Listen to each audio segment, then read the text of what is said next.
ខ្ញុំឈ្មោះអិននៅខាងភូមិភ័យរូងភូមិអ្នកត្រាច់ស្រុកខេត្តកំពង់ស្ពឺស្រុកប្រាសាទខេត្តកំពង់ស្ពឺឃុំទួល7ខ្ញុំសូមសួរសំណួរមួយហើយសូមឲ្យលោកឪពុកសម្ដេចហ៊ុនម៉ាណែតសម្ដេចតេជោក៏ដោយបើសិនជាកូននិយាយខុសសូមអធិស្ឋានមកខ្ញុំថតតសញ្ញាណជាតិមួយនៅខាងប៉ុស្តិ៍ទួល7ហ្នឹងថត4ឆ្នាំហើយលោកឪពុកថតតាំងពី2013មកដល់2023មករហូតដល់2026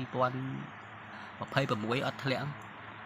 ហើយខ្ញុំជាកូនអ្នកក្រម្នាក់មានលុយណាទៅធ្វើតសញ្ញាណជាតិលោកឪពុក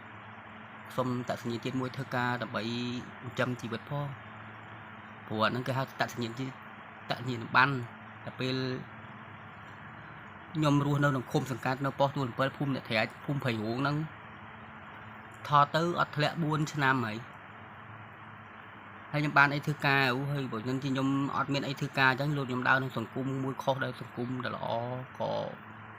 អាក្រក់ក៏មិនដឹងអញ្ចឹងណាលោកឪពុក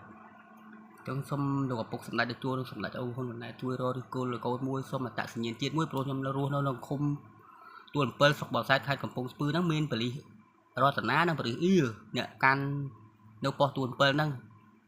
ហេតុអីបានជាថតឲ្យខ្ញុំ4ឆ្នាំអត់ធ្លាក់ហើយខ្ញុំអត់មានលុយទៅធ្វើអញ្ចឹងលោកឪពុកសូមតសញ្ញាណជាតិតសញ្ញាណប័ណ្ណជាតិមួយធ្វើការងាររោងចក្រអីបានអត់ទេលោកឪពុក